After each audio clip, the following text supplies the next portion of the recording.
Good morning students, welcome to my YouTube channel magic maths. ये जो आप video देख रहे हैं ये हमारा एक यूट्यूब चैनल है magic maths by Pradyot Kumar के नाम से। इसमें आपको 6, 7 और 8 यहाँ तक कि अब मैंने क्लास 5 को भी इसमें ज्वाइन किया है। तो आपको इसमें क्लास 5, 6, 7, 8 की जो बुक आपको मिलेगी वो है मनजीत सिंह की। इसमें आपको मनजीत सिंह के हर चैप्टर्स का विद एक्सरसाइज के अधिकतर से अधिकतर क्वेश्चन आपको इसमें आपको मिल जाएंगे। इसमें मैंने आपको अच्छे से समझाने का प्रयास किया है, इंग्लिश में भी और हिंदी में भी। और जैसा कि आजकल का जो माहौल है उसमें आपने ये देखा है कि कोरोना बहुत तेजी से बढ़ रहा है।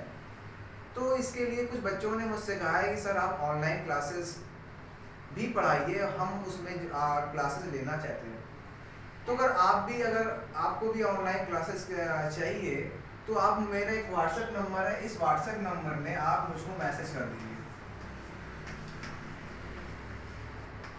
ये मेरा पर्सनल व्हाट्सएप नंबर है, इस व्हाट्सएप नंबर में आप मुझको व्हाट्सएप कर दीजिए अगर आपको 5th, 6th, 7 या 8th का आपको क्लासेस चाहिए ऑनलाइन एज अ कोचिंग के तौर पर। ये जो क्लासेस चलेंगी वो चलेंगी जूम ऐप पर, जैसा कि आपके स्कूल में भी जूम ऐप पर क्लासेस चलती होंगी। इसकी टाइमिंग के लिए आप जब बच्चे हो जाएंगे तो कुछ बच्चे, तो मैं उसको टाइमिंग आपके जो आप निर्धारित करेंगे, आपको जो समय फ्री मिलेगा या मुझे जो समय फ्री मिलेगा उस पर हम लोग टाइमिंग की बाद में डिस्कस कर लेंगे। इसकी फीस बहुत कम ही हम निर्धारित करी है। इसकी फीस में मैं आपको सिर्फ मैथ पढ़ाऊंगा जिसकी फीस होगी 350 पर मंथ।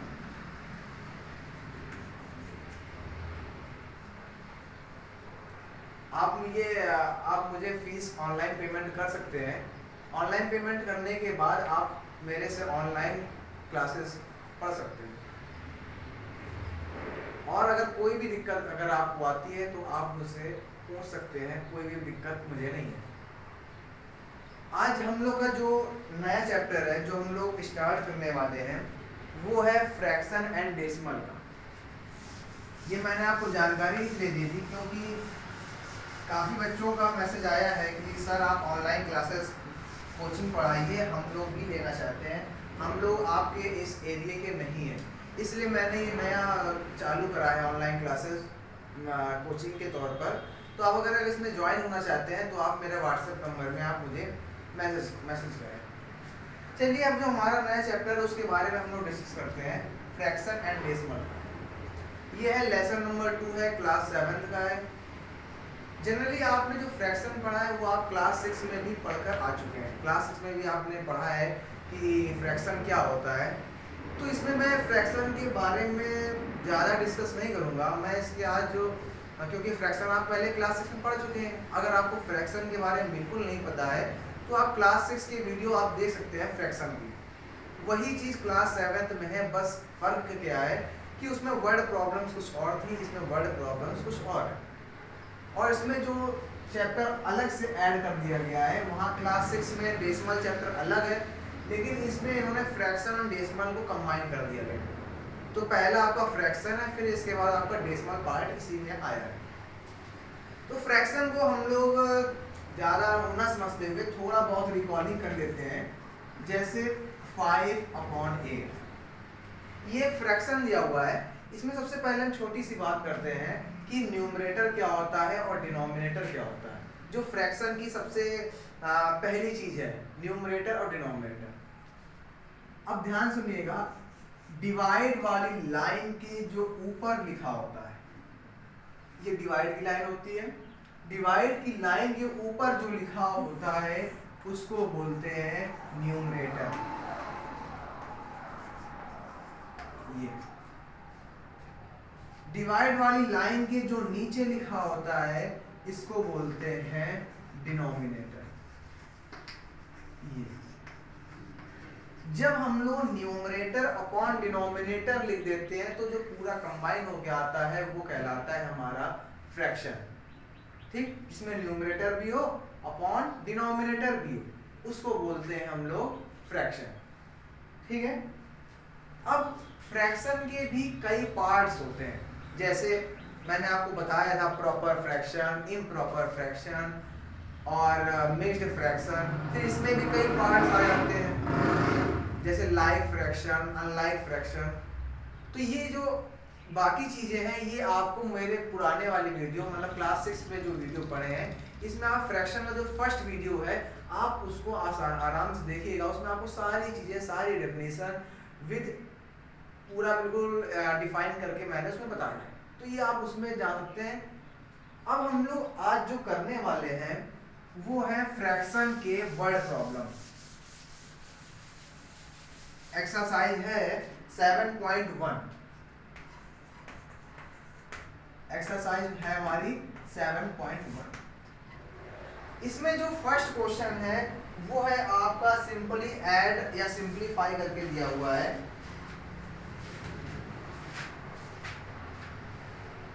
इसका मैं सिर्फ एक क्वेश्चन आपको बता देता हूं, फोर्थ का थर्ड। वैसे तो आपको आता होगा लेकिन फिर भी मैं एक बार अपनी तरफ से बता देता हूं आपको।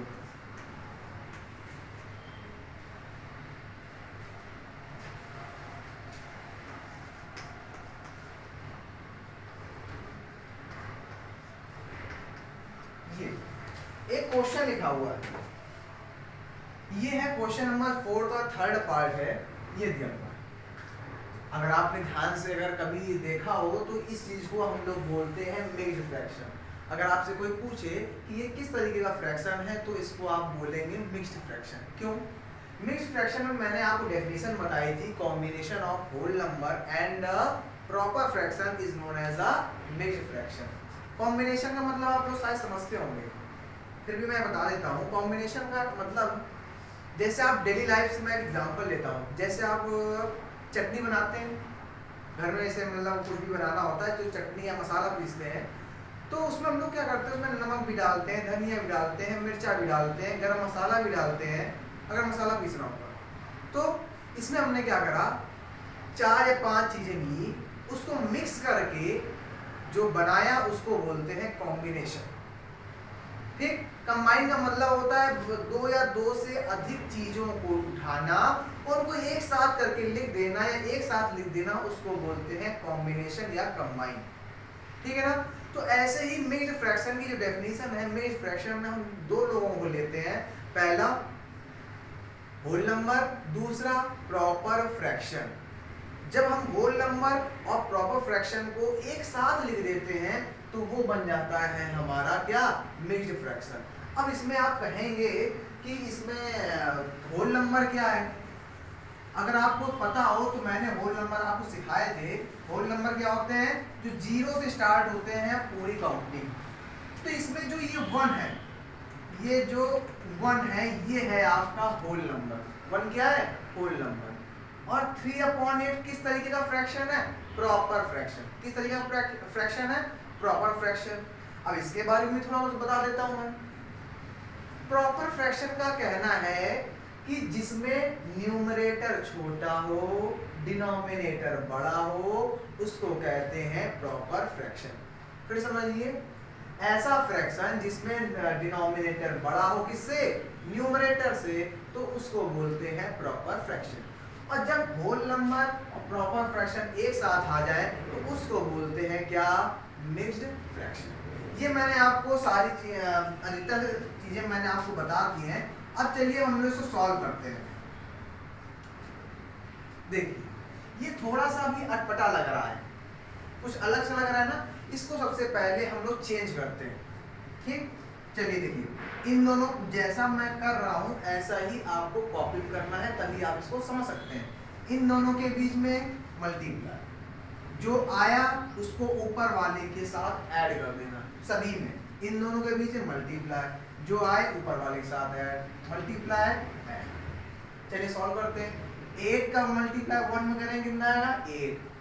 8 आया, 8 में 3 को ऐड करेंगे कितना आएगा, 11। 11/8 हो गया। माइनस साइन लगाए, लगा दीजिए।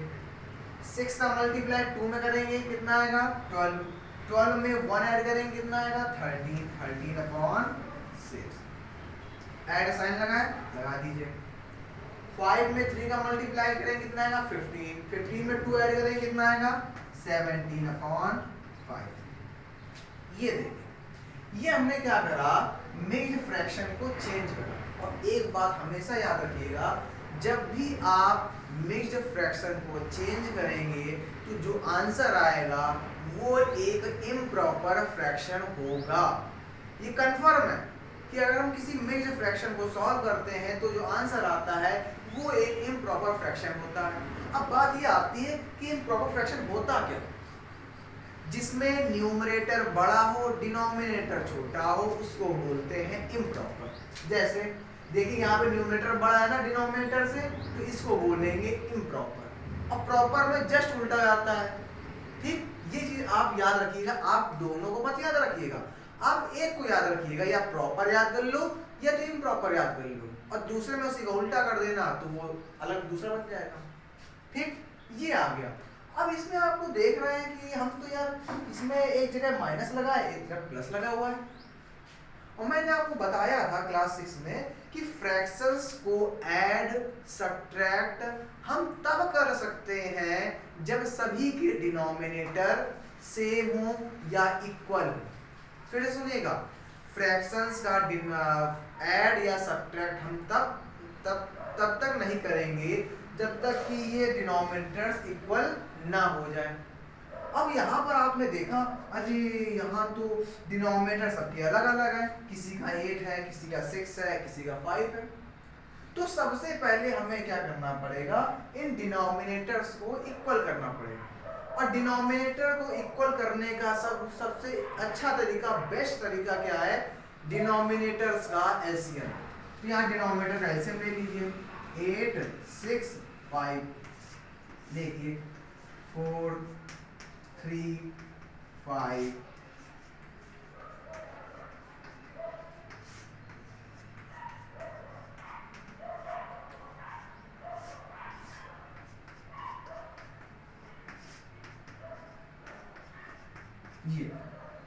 ये हमने क्या करा, एलसीएम लिया। अब इसको एलसीएम निकालेंगे तो इसको निकालने के लिए ऐसे लिखते हैं, जितने भी इधर प्राणी आए इनको मल्टीप्लाई करके लिख दो, ये ठीक। अब इनका मल्टीप्लाई करो, 2 2 जा 4, 4 2 जा 8, 8 5 जा 40, 40 में 3 का मल्टीप्लाई 120। तो हमारा एलसीएम कितना आया, 120। ये आया हमारा एलसीएम। अब मैं एलसीएम हटा रहा हूं ताकि हम लोग को जगह मिल जाए। चलो आगे देखते हैं। अब अगला काम क्या करना था, हमने एलसीएम तो ले लिया, अब देखो डिनोमिनेटर सबका इक्वल हो गया। अब ध्यान से देखिएगा क्या करना है, डिनोमिनेटर का एलसीएम में डिवाइड। ठीक, ध्यान से देखिएगा, डिनोमिनेटर का एलसीएम में डिवाइड, जो आए उसका ऊपर वाले के साथ मल्टीप्लाई। कैसे, ये मैं आपको दिखाता हूं। 8 का डिवाइड किसमें करिए, 120, 8 1 जा 8,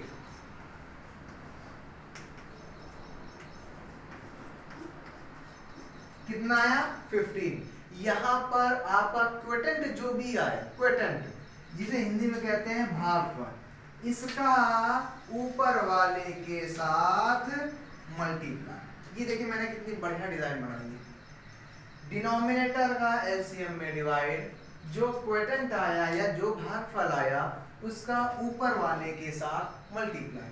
तो 15 में 11 का मल्टीप्लाई कर दी, 11 5 जा 55, 11 1 जा 11, 11 5 60। ठीक हो गया, कितना आया हमारा 165। बस वो आप लिख दीजिए, ठीक है, कोई प्रॉब्लम। अब क्या लगाया साइन, माइनस का लगा दीजिए, जैसे इसमें आपने करा है वैसे इसमें कर दीजिए। 6 का डिवाइड 120 में कितना आएगा 20, 20 का मल्टीप्लाई 13 में कितना आएगा 260।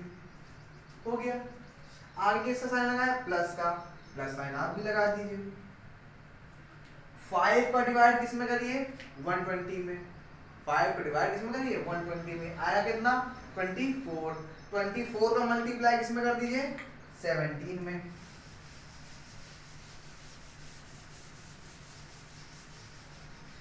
ये डिजाइन मैंने बनाई है, आप भी एक दो क्वेश्चन बना लेना, फिर आप सब कर लोगे। ठीक, यहाँ पर आप 24 का डिवाइड किसमें करना है, 17 में। 17 4 जा 68, 8 कैरी लगा 6, 17 2 जा 34, 34 और 6 40, कितना आ गया 408। ये अब आपने इनको तो सॉल्व कर लिया, अब इसको भी सॉल्व करते हैं। वो कैसे, ध्यान सुनना।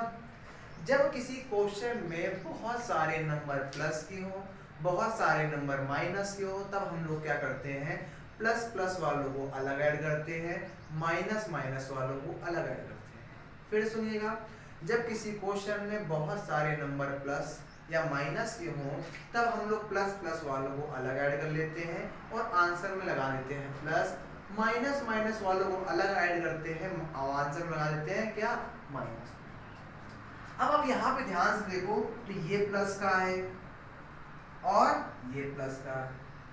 अब कोई कहेगा कि इसके आगे तो प्लस साइन लगा नहीं है, तो कैसे प्लस का हो गया। उसके लिए मैं आपको बता दूं कि जिसके आगे कोई साइन नहीं होता है उसका साइन होता है क्या, प्लस। ठीक, तो इसके आगे कोई साइन नहीं है तो ये भी प्लस का हो गया, इसके आगे साइन लगा है प्लस तो ये प्लस का हो गया। इनको आप क्या कर लो, ऐड। जैसा मैं बता रहा हूं ऐसे आप करोगे, कभी भी क्वेश्चन रॉन्ग नहीं होएगा और कभी भी आपको कोई प्रॉब्लम नहीं होगी। 8 में 5 ऐड करेंगे कितना आएगा 13, कैरी लगा 1, 6 और 1 7, ठीक 4 और 1 5, ये माइनस में कितना है 260, अपॉन में कितना है 100, ये आ गया 8 5 13, 6 और 1 7, 4 1 5। अब इसको आप सबट्रैक्ट कर लो जैसे आप करते हो, 3 में 0 घटाओगे 3, 7 में 6 गए 1, 5 में 2 गए 3, कितना आ गया 313 अपॉन 120। 3 में 0 3, 7 में 6 1, 5 में 2 है 3।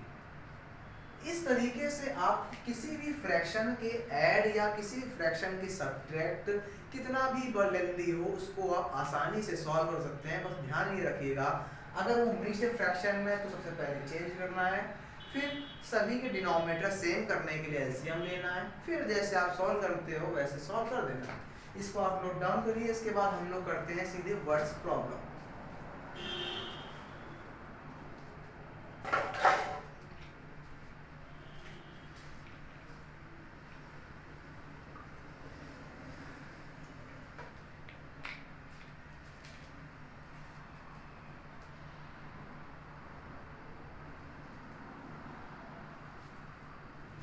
चलिए अब हम लोग करते हैं अगला क्वेश्चन। जैसे क्वेश्चन नंबर जो 5th दिया हुआ है वो असेंडिंग और डिसेंडिंग ऑर्डर दिया हुआ है। मेरे ख्याल से असेंडिंग डिसेंडिंग ऑर्डर मैंने क्लास 6 में बता दिए थे। इसका मैं थोड़ा सा प्रोसेस बता देता हूँ, बाकी आप अपने मन से इसको सॉल्व करेंगे। ठीक है, हो गया। आंसर जो आ रहा है वो आपका आ रहा है मिक्स्ड फ्रैक्शन। मैंने मिक्स्ड फ्रैक्शन में आपको चेंज करना सिखाया है, कुछ नहीं 120 का आप 313 में डिवाइड कर दीजिएगा और उसको आप मिक्स्ड फ्रैक्शन में चेंज कर लीजिएगा, आंसर आपका वही आ जाएगा। चलिए असेंडिंग और डिसेंडिंग के बारे में थोड़ा सा एक क्वेश्चन कर लेते हैं ताकि आपको पीछे ना जाना पड़े। एक छोटा सा एक क्वेश्चन हम लोग ले लेते हैं असेंडिंग डिसेंडिंग का। अब यहाँ पर क्वेश्चन नंबर 5th का करने जा रहे हैं हम लोग। फर्स्ट क्वेश्चन,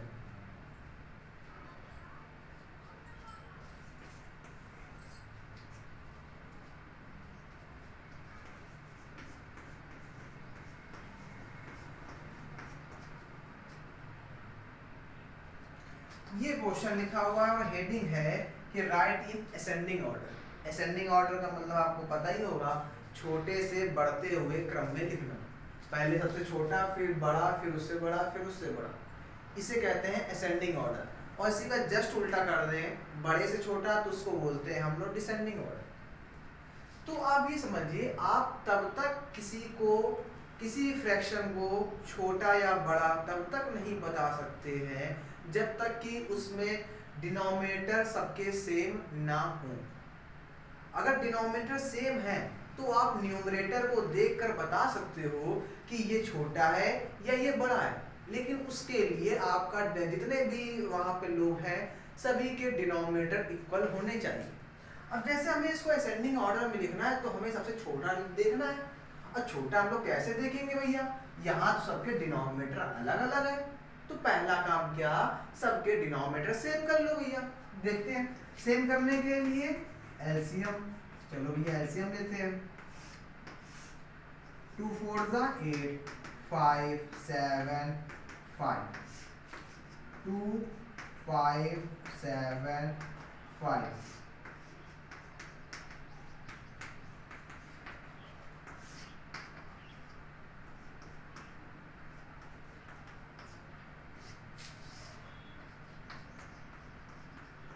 ये अब इनके आपस में मल्टीप्लाई कर लेते हैं। 2 2 जा 4, 4 2 जा 8, 8 5 जा 40, 40 और 7 जा 280।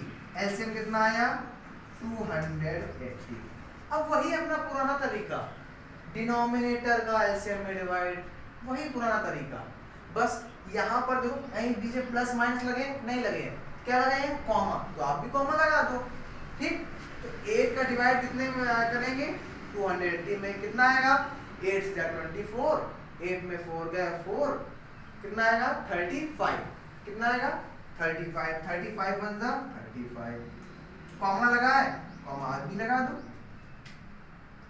10 का डिवाइड 280 में करो, कितना आएगा 28, 28 में 3 का मल्टीप्लाई कर लो, 3 8 जा 24, कैरी लगा 2, 3 2 जा 6, 6 और 2 8, ठीक है ना। अब 7 का डिवाइड कॉमा लगा कॉमा लगाओ, 7 का डिवाइड 280 में करो, कितना आएगा 40, 42 जा 80, ये 5 का डिवाइड 280 में करो, 5 5 जा 25, और यहाँ कितना बचा 3, 5 6 जा 30, ठीक। 56 का मल्टीप्लाई 4 कर लो तो कितना आ जाएगा, देखो 6 4 जा 24, 4 2 5 4 20, 224, कितना लिख लिया यहाँ पे हम लोगों ने 224, ठीक है ना। इतने में कोई प्रॉब्लम, ये वैसे ही है जैसे आपने अभी मैंने आपको बताया था ना वो प्लस माइनस वाला, बस फर्क क्या है यहाँ पे कॉमा लग गया है, इसको आपको असेंडिंग ऑर्डर में लिखना है। अब देखिए डिनोमिनेटर सभी के इक्वल, अब हमें किस में लिखना है असेंडिंग ऑर्डर में। असेंडिंग ऑर्डर का मतलब छोटा फिर बड़े बड़े बड़े बड़े, सबसे छोटा देखो इसमें कौन है 35।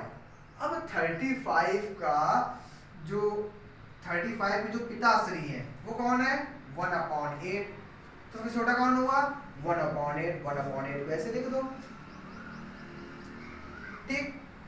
35 बाद कौन सबसे छोटा है 35 से कौन है 80, 80 वाले कौन है 2/7, फिर 2/7 लिखो, फिर किसका नंबर आएगा 84 का वो कौन है 3/10, फिर इसके बाद 4/5, ऐसे लिख लिया। अब इन दोनों में कौन बड़ा है ये, तो ऐसे निशान लगाना आपको पता ही होगा, जिस तरफ बढ़ रहा हो उसी तरफ ऐसे लगा देते निशान। ये आ गया हमारा असेंडिंग ऑर्डर, ठीक। कोई दिक्कत मेरे ख्याल से आपको इसमें नहीं होगी। अब जैसे कहते हैं डिसेंडिंग ऑर्डर, डिसेंडिंग ऑर्डर का मतलब क्या होता है बड़े से छोटा, जैसे ही आपने करा है सेम टू सेम ऐसे करना, बस ये आंसर चेंज हो जाएगा। सबसे बड़ा कौन है ये, तो पहले ये आ जाएगा, बस और कुछ नहीं। बड़े से छोटा लिखना है बड़े छोटा लिख दो, छोटे से बड़ा लिखना है छोटे से बड़ा लिख दो, बस ये जो काम है। अगर डिनोमिनेटर सेम नहीं है तो ये काम आपको करना पड़ेगा। मेरे ख्याल से आपको समझ में आ गया होगा, इसको आप नोट डाउन कर लीजिए। फिर इसके बाद हम लोग चलते हैं क्वेश्चन नंबर 7 में।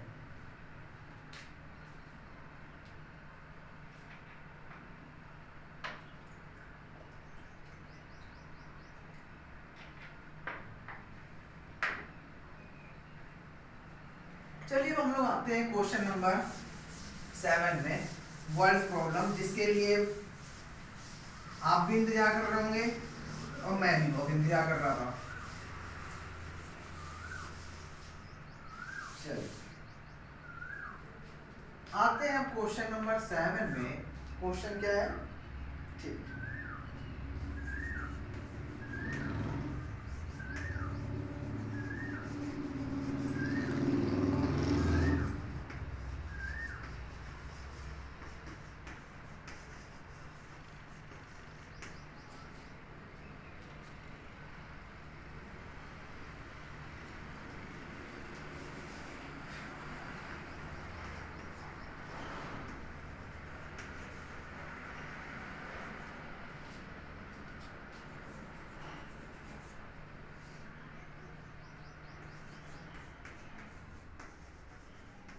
ये क्वेश्चन लिखा हुआ है, अब इसके बारे में हम लोग समझते हैं। Find its parameter. ये देखिए, सबसे पहले हम लोग क्या करेंगे, क्वेश्चन समझेंगे। क्वेश्चन समझने के बाद फिर हम लोग क्वेश्चन कैरी ऑन करेंगे। A rectangular sheet of paper, इसका क्या मतलब है? एक पेपर है जिसका शेप कैसा है? रेक्टेंगुलर, रेक्टेंगल के टाइप का एक पेपर है आपके पास, जिसकी लेंथ कितनी है? लिखा हुआ ना सेंटीमीटर लॉन्ग, जिसकी लेंथ कितनी है? ये। और वाइड, वाइड की मतलब समझते हैं ना, चौड़ाई। जैसे आपको लेंथ और ब्रेथ दोनों एक ही चीज है, तो लेंथ कितनी है? इतनी। ब्रेथ कितनी है? ये। और आपको निकालना क्या है? Find its perimeter. आपको क्या निकालना है? उस रेक्टेंगुलर शीट ऑफ पेपर का पेरीमीटर। अब कैसे निकालेंगे देखिए, मैं थोड़ा शॉर्ट में लिख रहा हूं ताकि थोड़ा समय कम लगे। लेंथ कितनी दे रखी है हमें? ये। बाकी आप इसको कैसे लिखेंगे वो समझ लीजिए कि length of rectangular sheet of paper is equal to 6/2 ये। ठीक, अब लेंथ कितनी हमें पता है? ये। तो इसको हम लोग सबसे पहले क्या करेंगे? चेंज करेंगे। ये भी मिक्स्ड फ्रैक्शन में है ना, इसको इम्प्रॉपर फ्रैक्शन में चेंज करेंगे। कैसे? इन दोनों का मल्टीप्लाई जो आए उसको ऐड कर दीजिए। 6 3 जा 18, 18 और 2 20/3 सेंटीमीटर ये। ठीक, ब्रेथ कितनी पता है हम लोग को, या चौड़ाई कितनी है? ये 4.5 सेंटीमीटर। इसको सॉल्व करेंगे कितना आएगा? 9/2 सेंटीमीटर। क्वेश्चन ये तो दिया हुआ था। क्वेश्चन ने कहा था कि एक रेक्टेंगुलर शीट ऑफ पेपर है जिसकी लेंथ ये है, ब्रेथ ये है, और क्या निकालना है हमें? पेरीमीटर। चलिए अब देखते हैं पेरीमीटर। अब आपने फॉर्मूले तो मेरे ख्याल से याद कर लिए होंगे, ठीक है ना? पेरीमीटर ऑफ रेक्टेंगल का क्या फॉर्मूला होता है? अगर आपने ना याद करा हो तो देखिए मैं यहाँ पे लिख रहा हूँ, इसको आप अपने उसमें लिख लीजिएगा। Perimeter of rectangle is equal to 2 bracket L plus B। ये होता है पेरीमीटर ऑफ रेक्टेंगल का फॉर्मूला। क्या है? 2 ब्रैकेट L प्लस B। अब आपको कुछ नहीं करना है, आपको जो लेंथ पता है वो यहाँ रख दीजिए, आपको जो ब्रेथ पता है वो यहाँ रख दीजिए और सॉल्व कर दीजिए। देखिए कैसे? 2 ब्रैकेट, लेंथ कितनी है? 20/3, लिख दीजिए 20/3 प्लस ब्रेथ कितनी पता है आपको? 9/2, 9/2 लिख दीजिए। हो गया ये। अब एक चीज आप हमेशा याद रखिएगा, सॉल्व करने में हमेशा सबसे पहले ब्रैकेट को सॉल्व करते हैं। फिर सुनिए, सबसे पहले हम किसको सॉल्व करते हैं? ब्रैकेट को, ठीक है ना? तो ब्रैकेट में क्या है? 20/3 में किसको ऐड करना है? 9/2। और ये मैंने आपको अभी सिखाया था कि हम तब तक नहीं ऐड कर सकते जब तक कि हम डिनोमिनेटर सेम ना हो। 3 और 2 का क्या ले लीजिए? एलसीएम। 3 और 2 का जब हम एलसीएम लेंगे कितना आएगा? 6 आएगा। इसको आप पूरा ऐसे ब्रैकेट में रखिए। 3 में का डिवाइड 6 में करेंगे कितना आएगा? 2। 22 जा 40 सेंटीमीटर प्लस 27 सेंटीमीटर। ये तो आएगा। 2 3 जा 6, 9 3 जा 27। ठीक है ना? अब मैं इसको रफ कर रहा हूं। अब हम लोग क्वेश्चन को इधर देखते हैं। ठीक, अब क्या करिए, अब डिनोमिनेटर तो आपस सेम है, इन दोनों को ऐड कर दो। ऐड करने में कितना आएगा 4 to 6 67/6 ये आया आपका ऐड। हो गया इतना, कोई प्रॉब्लम नहीं होगी। अब अंदर तो कुछ सॉल्व नहीं होना तो ब्रैकेट ओपन कर दो, लेकिन ब्रैकेट के बाहर कौन बैठे भैया 2, वो भी किस रिलेशन में मल्टीप्लाई, तो 2 × 67/6 सेंटीमीटर। अब आपको काटना पीटना तो पता ही है, 2 1 जा 2 2 3 जा 6, ठीक है ना। कितना आ गया आंसर 67/3 सेंटीमीटर, ये आ गया आपका आंसर। तो हमारा perimeter of rectangle sheet of paper कितना निकला 67/3 सेंटीमीटर। मेरे ख्याल से अब आपको इस क्वेश्चन में कोई प्रॉब्लम नहीं है, इसको आप नोट डाउन कर लीजिए। इसके बाद हम लोग करते हैं क्वेश्चन नंबर 8। क्वेश्चन नंबर जो 8 है ये मैं आपको सिर्फ समझा दूंगा, आप कर ले जाओगे, मुझे पूरा विश्वास है आपके ऊपर कि मैंने जिस हिसाब से आपको पढ़ाया है उस हिसाब से आप इसको पूरा कर लोगे। जो क्वेश्चन नंबर 8 सिर्फ मुझे समझाना पड़ेगा बस। अगर आप मेरे साथ पढ़ रहे हो तो आपको किसी भी क्वेश्चन में प्रॉब्लम नहीं आएगी, ये मेरी गारंटी है। अगर आपने इसको ध्यान से पढ़ा है तो आती भी है तो आप कमेंट्स कर सकते हो कि ये क्वेश्चन या इस क्वेश्चन में या हमें ये क्वेश्चन चाहिए, तो मैं इसको डिस्कस कर दूंगा। अब आते हैं क्वेश्चन नंबर 8 में, जिसमें क्वेश्चन दिया हुआ है Ritu purchase 3.5 kilogram of tomatoes.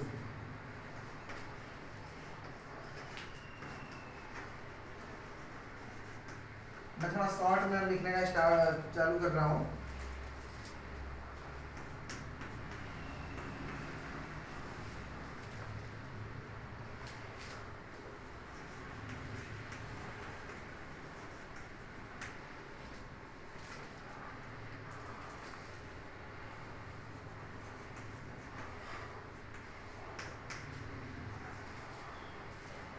ये क्वेश्चन लिखा हुआ है। अब क्वेश्चन में क्या कह रहा है पहले हम लोग ये समझेंगे, फिर हम लोग बाकी आगे काम करेंगे।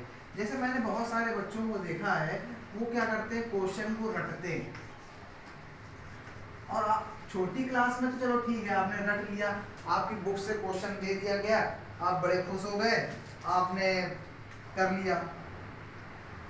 लेकिन बड़ी क्लास में ऐसा नहीं चलेगा, उसके लिए अभी से आप अपनी तैयारी करो, वरना बड़ी क्लास में आप क्या समझोगे, क्योंकि वहां जो अलग अलग क्वेश्चन बनाए जाते हैं। ये है हमारा क्वेश्चन, ठीक है ना। इसको चलिए समझते हैं, फिर आगे क्वेश्चन देखते हैं। Ritu purchase 3.5 kilogram of tomato, इतना पोटैटो और इतना ओनियन। रितु ने क्या करी, रितु बाजार गई, उसने इतने किलोग्राम टमाटर खरीदे और इतना किलोग्राम उसने आलू खरीदा और इतना इसने प्याज खरीदा। इतना हो गया। आगे देखिए, फाइंड द टोटल वेट। यहाँ पे एक चीज छूट गया है, find the total weight of vegetables. नहीं ठीक है, find the total vegetables purchase by Ritu. अब रितु ने कितनी सब्जी खरीदी है टोटल, ये निकालना है। जैसे अब आप बाजार जाओ, आपने 2 किलो टमाटर खरीद लिया, ठीक है ना, 1 किलो पपीता खरीद लिया, ठीक, या इसको 1 किलो टमाटर कर लो, ये टमाटर ये आलू, 1 किलो आलू हो गई और 2 किलो प्याज हो गई।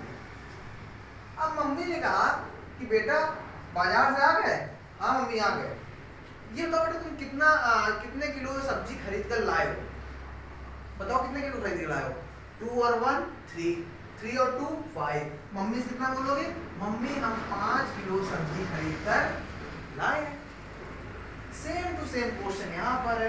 रितु बाजार जाती है, वो इतना टोमेटो खरीदती है, इतना पोटैटो खरीदती है, इतना ऑनियन खरीदती है। ठीक, अब कह रहा है find the total vegetable, total सब्जी कितनी है ये निकालनी है। तो क्या करो, इसको और इसको और इसको तीनों को उठाकर ऐड कर दो, आपका आंसर आ गया। मैं एक लिख दे रहा हूं, बाकी आप ये अपने मन से करोगे। कैसे लिखोगे ये देख लो। ठीक, अगला क्या है ये, फिर अब आप कुछ नहीं, जैसे मैंने इनमें फ्रैक्शन लिखा हुआ है, इनको पहले चेंज करना, फिर अलग अलग है डिनोमिनेटर, एलसीएम लेना, एलसीएम लेके ऐड कर देना, आपका आंसर आ जाएगा। ओके, अब चलते हैं हम लोग क्वेश्चन नंबर 9 में। जो क्वेश्चन बहुत सिंपल है, वो मैं आपको सिर्फ प्रोसेस बता दूंगा, बाकी आप खुद कर लोगे। चलिए अब हम लोग आते हैं क्वेश्चन नंबर 9। क्वेश्चन नंबर 9 भी इजी है, लेकिन ठीक है वो थोड़ा सा घुमाने वाला क्वेश्चन है, वो मैं आपको बता देता हूँ। क्वेश्चन क्या है, गोपी परचेज। एक गोपी है, उसने गोपी परचेज क्या खरीदा है गोपी ने, इतने लीटर ऑफ मिल्क। गोपी ने क्या करा, फ्रॉम 1 शॉप। गोपी एक दुकान में गया और उसने इतने लीटर क्या खरीदा, दूध। समझ लीजिए ध्यान से, गोपी परचेज 5 इतना इतना इतना फ्रॉम 1 शॉप। गोपी ने एक दुकान से इतना दूध लिया। चलिए ठीक है, कोई दिक्कत नहीं। एंड आगे देखिए, और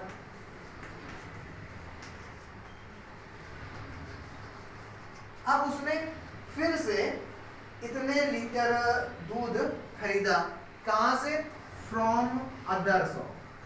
फिर वो दूसरी दुकान गया, वहां से उसने क्या करा, इतने लीटर दूध खरीदा। वो गोपी गया पहली दुकान से इतना दूध लिया, दूसरी दुकान से इतना दूध खरीदा। कोई दिक्कत इसमें नहीं है। अब आगे देखिए, ही गेव। गिव मतलब क्या होता है, देना। उसने क्या करा, कुछ दूध, कितना दूध है, 4.5 litre of milk, to a poor friend. ये देखिए, अब इसके आगे हम लोग बाद में समझेंगे, लिखेंगे, पहले समझ लेते हैं। गोपी परचेज, गोपी ने इतना दूध एक दुकान से खरीदा, फ्रॉम 1 शॉप, और इतना दूध उसने दूसरी दुकान से खरीदा, ठीक है ना, from other shop. He gave, अब उसने क्या करा, 4.5 लीटर दूध क्या किसको दे दिया, पुअर फ्रेंड को। उसने पहले दूध खरीदा, जब उसके बाद दूध कलेक्ट हो गया तो उसने क्या करा, उसका एक गरीब दोस्त था, उसने उसको 4.5 लीटर दूध उसको दे दिया। ठीक, अब क्वेश्चन क्या कह रहा है वो समझिए। अब क्वेश्चन कह रहा है कि जब उसने उसको दूध दे दिया अपने दोस्त को, तो उसके पास कितना दूध बचा ये निकालना है। छोटा सा एग्जांपल मैं आपको देता हूँ, आपको समझ आ जाएगा। कैसे, देखिए, M for mummy, P for पापा, B फॉर भाई। ध्यान से देखिएगा। और ये कौन, ये मैं हूं, ये मैं हूं। ठीक, देखिए, M फॉर मम्मी। मम्मी ने क्या करा, मम्मी ने मुझे 3 टॉफियां दी। ठीक, पापा आए बाजार से, पापा ने मुझे 5 टॉफियां दी। ठीक, अब बगल में खड़े थे बड़े भाई। बड़े भाई ने आकर ऐसे दिखाई और उन्होंने मुझसे 3 टॉफियां ले ली। ठीक है ना, ये इन्होंने क्या करी, यहां मैं लिख देता हूं, ले ली। इसको ले ली में छीनना कहेगा, छीनना कहा जाएगा इसको, लेकिन फिर भी ठीक है, चलो मम्मी ने मुझे 3 टॉफियां दी, पापा ने मुझे 5 टॉफियां दी और फिर भाई ने 3 टॉफियां छीन ली। अब ये बताओ मेरे पास कितनी टॉफियां बची। तो सबसे पहले हम ये निकालेंगे कि जब मम्मी और पापा ने मुझे टॉफियां दी थी तो टोटल कितनी टॉफियां दी। कितनी हो गई 8 टॉफियां। फिर भाई ने कितनी टॉफियां ले ली 3। तो 8 में से 3 हटा दो क्योंकि वो तो उसने ले ली। कितनी बची तुम्हारे पास 5 टॉफियां तुम्हारे पास बची। अब जैसे ये क्वेश्चन करा ना सेम टू सेम ये क्वेश्चन हमें करना है ये वाला। कैसे देखो गोपी ने इतना दूध एक दुकान से खरीदा, इतना दूध दूसरी दुकान से खरीदा। तो सबसे पहले हम ये निकालेंगे कि उसने जो जो दूध खरीदा है उसके पास टोटल दूध हुआ कितना। जैसे यहाँ इतनी टॉफी मम्मी ने दी थी, इतनी पापा ने दी थी, तो हम लोगों ने ये निकाला था कि टोटल टॉफी हुई कितनी 8। ऐसे हम इनको निकाल लेंगे। कैसे देखो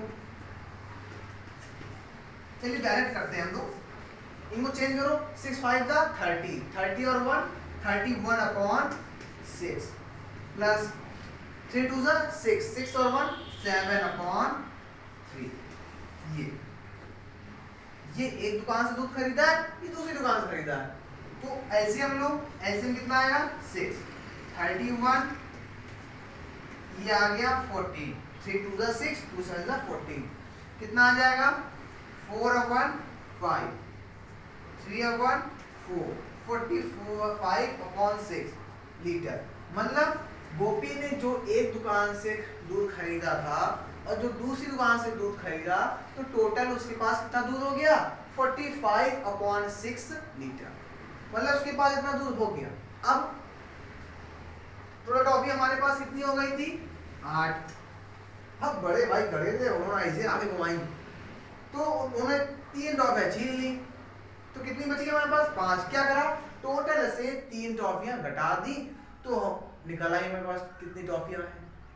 ऐसे ही हमारे पास अब गोपी के पास कितना दूध है 45 अपॉन 6 लीटर। उसने अपने दोस्त को कितना दे दिया इतना। इसको आप इससे घटा दो आपका आंसर आ जाएगा। चलिए देखते हैं हम लोग आगे। ये एग्जाम्पल मैं आपको इसलिए छोटे छोटे देता हूं ताकि आपके माइंड में बैठ जाए और आप किसी दूसरे को भी समझा सको। तो टोटल कितना है हमारे पास 45.6 लीटर। अब 200 कितना दे दिया इतना। सॉल्व करो 4 2 8 8 और 1 9 तो 9 अपॉन 2 लीटर दे दिया इसलिए घटा रहे हैं। इन दोनों का एलसीएम ले लो क्योंकि एलसीएम तो लेना ही पड़ेगा आपको। 45 लीटर 2 3 6 9 3 27 लीटर। अब आपस में घटा दो जो घटा कर आएगा वो क्या होगा गोपी के पास जो दूध बचेगा वो आ जाएगा। 5 में 15 में 7 घटाओगे कितना आएगा 8। यहाँ बचेगा 3 में 2 घटाओगे कितना आएगा 1। ये आ गया आपका आंसर। ठीक है ना। इसको और सॉल्व कर दो 18 अपॉन 6 को 6 1 जा 6 6 3 जा 18। आंसर कितना आ गया 3 लीटर। इसका मतलब गोपी के पास कितना दूध बचा 3 लीटर। मेरे ख्याल से आपको ये पूरा क्वेश्चन आपको बाकायदा समझ में आ गया होगा। अब आप इस क्वेश्चन को नोट डाउन कर लीजिए। इसके बाद हम लोग चलते हैं नेक्स्ट क्वेश्चन पे।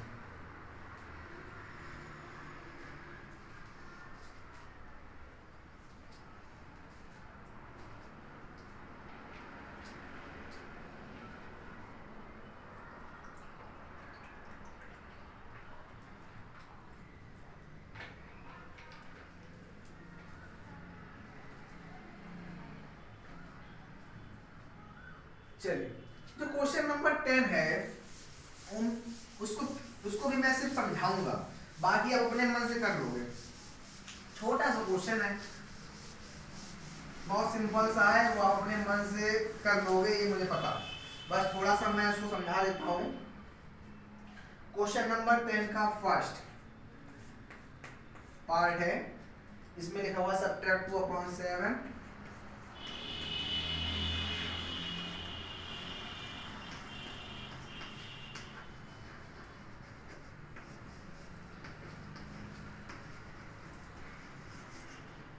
from the sum of 1 upon 5 and 4 upon 7।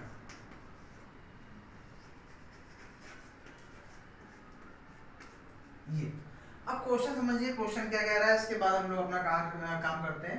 Subtract, subtract मतलब घटाओ, किसको? 2/7 को। हमें 2/7 को घटाना है, लेकिन किससे घटाना भैया? ये देखो, फ्रॉम, किससे घटाना है? सम ऑफ 1/5 एंड 4/7। क्वेश्चन कह रहा है कि आपको 2/7 को घटाना है, लेकिन किससे? इन दोनों के सम से। जैसे छोटा सा एग्जांपल एक और ले लेते हैं, जैसे हम कह दें 8 घटाओ, अब तुम पूछो किससे घटाएं, हम कहेंगे इन दोनों के सम से 8 घटाना है तुमको। तो पहले क्या करोगे? पहले इन दोनों का सम करोगे। इन दोनों का सम कितना आएगा? 20, और 20 आ गया, सम आ गया, और किसको घटाना है? 8 को। फिर 20 में से 8 घटा दो, कितना आ जाएगा? 12। ये तो आएगा ना। सेम क्वेश्चन यहाँ पे करना है। सबसे पहले आप क्या करोगे? 1/5 और 4/7 को क्या करोगे? ऐड। जो ऐड करके आए उससे 2/7 को घटा देना, आंसर आ जाएगा। ठीक है ना, कोई दिक्कत नहीं होगी। अब चलिए हम लोग चलते हैं क्वेश्चन नंबर 10 के सेकंड पार्ट में। अच्छा क्वेश्चन है ये, ध्यान से समझिएगा इसको।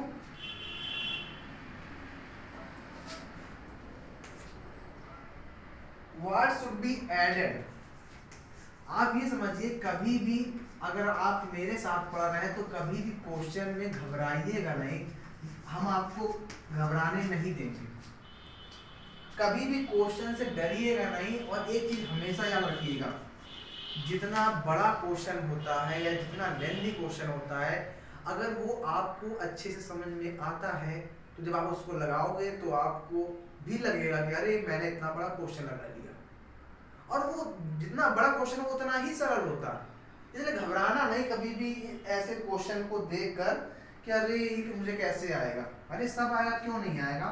ये आपसे बड़ा तो नहीं है, आपसे हाइट में सब चीज में छोटा ही तो है। चलिए देखते हैं क्वेश्चन क्या कह रहा है। What should be added to इतना to get to? क्वेश्चन कह रहा है कि हम इस नंबर में कितना ऐड करें कि कितना मिल जाए हमें? 2। ध्यान समझिएगा, क्वेश्चन कह रहा है व्हाट शुड बी एडेड, हमें इसमें कितना ऐड करना चाहिए कि हमें कितना मिल जाए? 2 मिल जाए। अब एक मेरा छोटा सा एग्जांपल समझना। एक एग्जांपल है छोटा सा कि 3 में कितना ऐड करें। सुनिएगा ध्यान से कि 3 में कितना ऐड करें।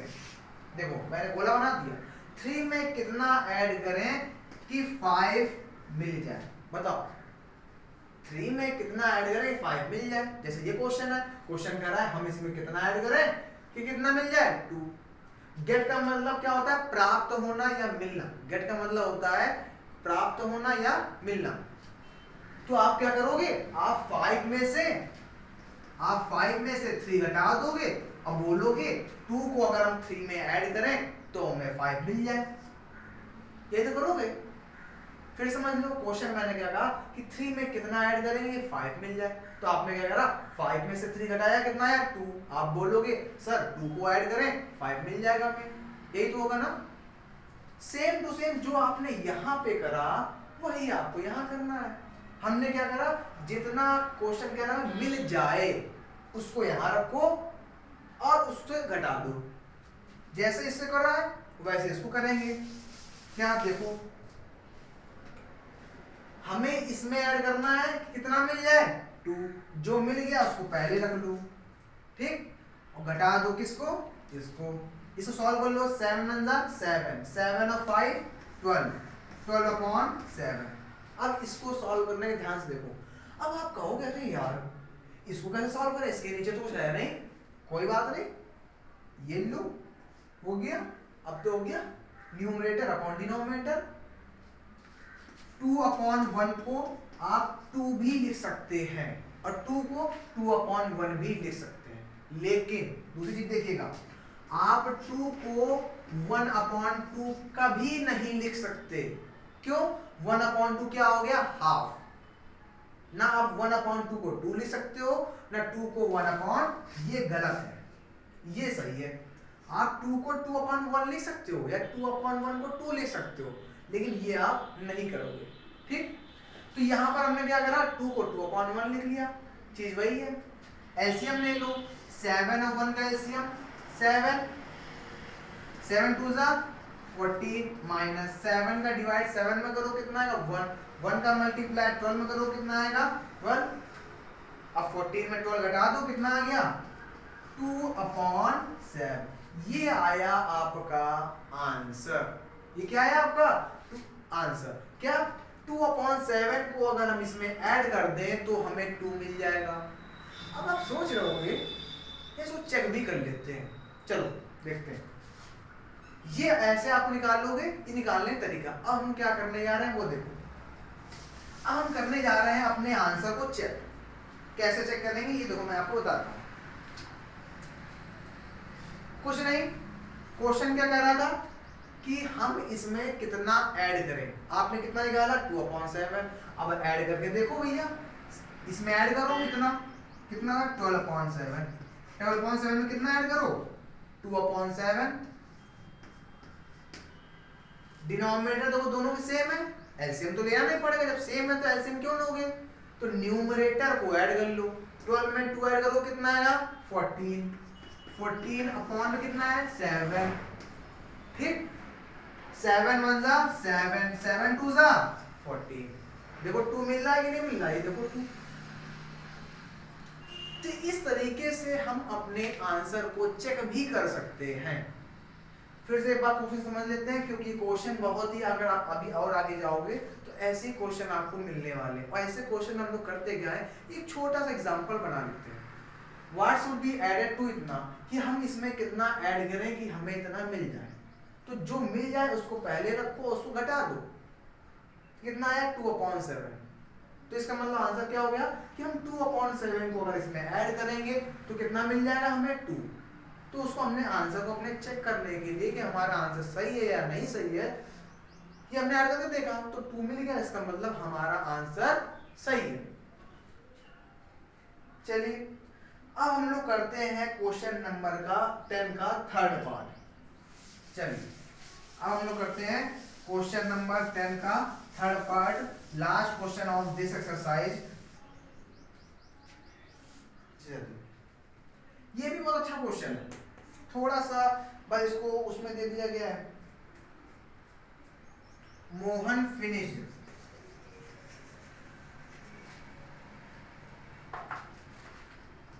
फिनिश्ड अ पेंटिंग वर्क।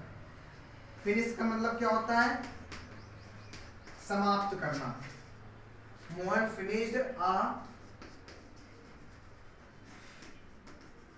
Painting work.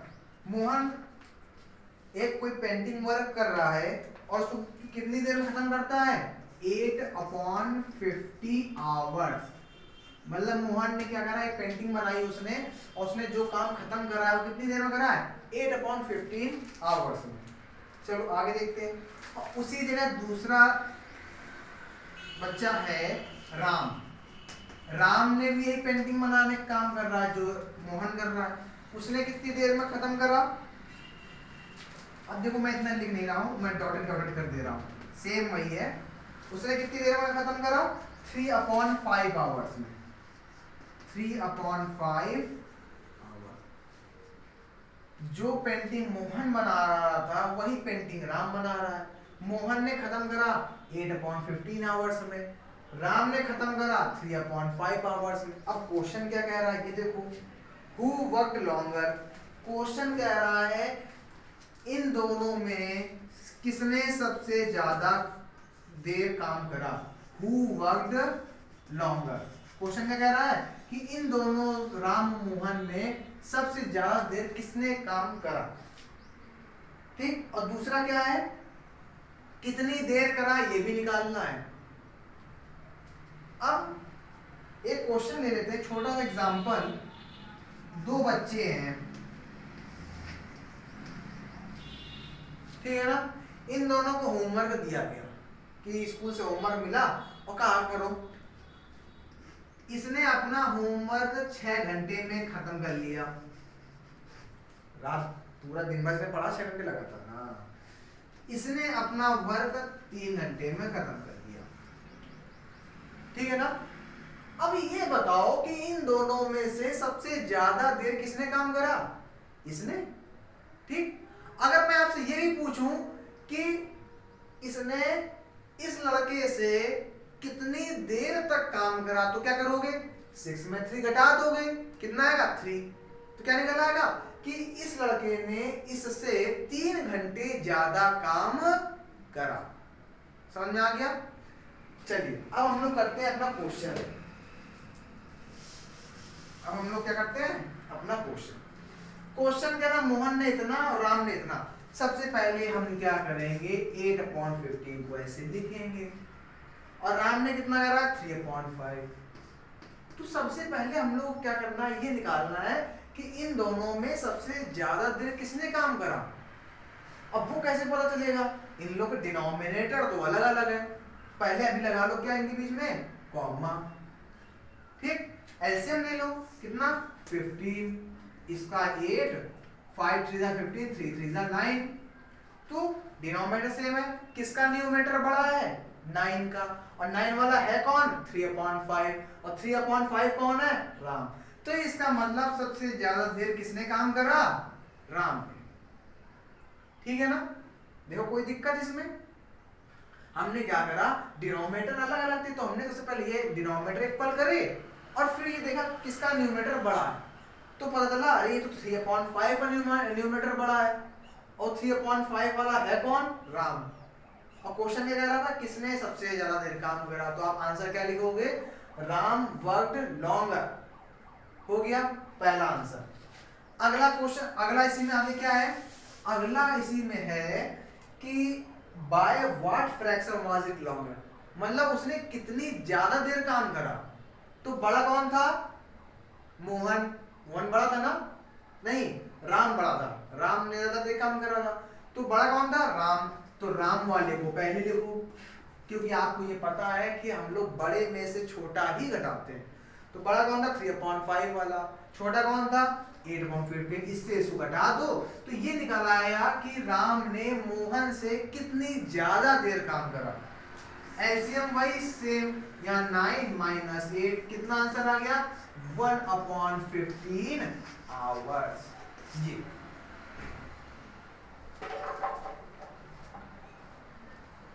तो राम ने मोहन से कितनी ज्यादा देर काम करा? 1/15 आवर्स। समझ में आ गया होगा मेरे ख्याल से आपको। इस तरीके से आज हमारी जो 7.1 एक्सरसाइज 2.1 एक्सरसाइज है, ये मैंने देखो गलत लिख दिया है क्योंकि वहाँ क्लास 6 में भी लेसन 7 है फ्रैक्शन का, तो मुझे वही याद था। एक्सरसाइज कौन सी हो गई? 2.1। ये मैंने आज आपको 2.1 एक्सरसाइज के वर्ड्स प्रॉब्लम मैंने आपको सारी करवा दी है और मैंने आज आपको ऐड, सब्ट्रैक्ट और मिक्स फ्रैक्शन को चेंज करना, ये सारी चीज़ें मैंने आपको सिखा दी। अगर आपको और अच्छे से जो प्रॉपर लाइक या अनलाइक फ्रैक्शन का जो भी डाटा है वो आपको पढ़ना है तो आप क्लास 6 का फर्स्ट वीडियो आप देख लेंगे, जो प्लेलिस्ट बनी हुई है क्लास 6 की, 6, 7, 8 की, 5th की, तो उस प्लेलिस्ट में आप जाकर ये आप देख सकते हैं। उसमें आपको फ्रैक्शन की पूरी डिटेल आपको मिल जाएगी। बाकी मैंने आपको वर्ड्स प्रॉब्लम मैंने आज आपको सिखा ही दिया है, कैसे ऐड करते हैं ये भी मैंने आज आपको सिखा दिया है। अब हम लोग जो नेक्स्ट वीडियो पे जो काम करेंगे वो है हमारा एक्सरसाइज 2.2। उस एक्सरसाइज में हम लोग ये सीखेंगे कैसे हम लोग फ्रैक्शंस का मल्टीप्लाई करते हैं, ये हम लोग सीखेंगे। अब मैं आपको फिर से बता दूं कि अगर आपको ऑनलाइन मैथ्स की क्लास चाहिए जूम ऐप पर तो आप मैंने भी अपना व्हाट्सएप नंबर दिया था, मैं अपना व्हाट्सएप नंबर लिख देता हूँ। इस व्हाट्सएप नंबर में आप मैसेज करके आप ऑनलाइन क्लास के लिए मुझसे संपर्क कर सकते हैं, ताकि अगर जो बच्चे पढ़ना चाहते हैं मैं जल्द से जल्द ऑनलाइन क्लास स्टार्ट करने जा रहा हूँ और आपको भी ये सुविधा मिल सके, क्योंकि बहुत सारे बच्चे हैं जो दूर दूर से नहीं आ सकते और इस समय कोविड चल रहा है तो इस वजह से उनको आने में भी प्रॉब्लम है। तो इसे अगर अगर आपको ऑनलाइन क्लास चाहिए, ये जो क्लास रहेगी ये टोटल 1 घंटे की रहेगी, 1 घंटे से भी ज़्यादा जाएगी, 1 घंटे 15 मिनट। और इसकी 1 महीने की फीस है 350 रुपये पर मंथ। ये मैंने बहुत ही कम फीस रखी हुई है। यही मेरी सामने जब ऐसे कोचिंग पढ़ाता हूँ ऐसी भी रहती है और वैसे भी है। ठीक, तो अगर आपको ऑनलाइन क्लास चाहिए ज़ूम ऐप पर तो आप मुझसे इस नंबर पे संपर्क कर सकते हैं। और कोई भी प्रॉब्लम अगर अगर आपको आती है या किसी भी चैप्टर का अगर आपको वीडियो चाहिए तो आप मुझको कमेंट कर सकते हैं वीडियो पर। और जो भी प्रॉब्लम्स है आप उसको कमेंट करिए और अपने दोस्तों तक ये वीडियो शेयर करिए। मैंने बहुत सारे बच्चों में ये देखा है कि बहुत सारे मैंने वीडियो देखे हैं तो उसमें ये है कि अगर इंग्लिश से स्टार्ट है तो पूरा इंग्लिश बताया गया है।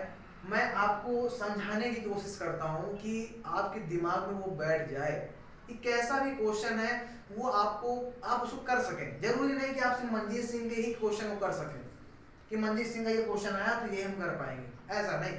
इसीलिए मैं उसको हर तरीके से समझाने की कोशिश करता हूँ, अलग से एग्जाम्पल लेता हूँ उसके लिए, ताकि आपको अच्छे से दिमाग में आपके बैठ जाए और आप हर क्वेश्चन को सॉल्व कर सको। ऐसा नहीं कि सिर्फ एक ही क्वेश्चन को। अगर आप मंजीत सिंह की बुक आपके पास नहीं है या आप दूसरे स्कूल से हो या आपके पास दूसरी कोई बुक है तो उसके लिए भी ऑनलाइन क्लासेस में कोई प्रॉब्लम नहीं है। जरूरी नहीं कि आपकी मैथ्स में मंजीत सिंह की ही बुक हो, कोई दूसरी बुक है तो आप अगर 3-4 बच्चे या 4 या 5 बच्चे हो तो मैं उसमें भी आपको पढ़ा सकता हूँ। अगर ऐसा है तो आप इस नंबर पे आप व्हाट्सएप करिए और अच्छे से वीडियो को देखिए, आपको कोई प्रॉब्लम कभी भी नहीं आएगी, ये मेरी गारंटी है। Thanks a lot.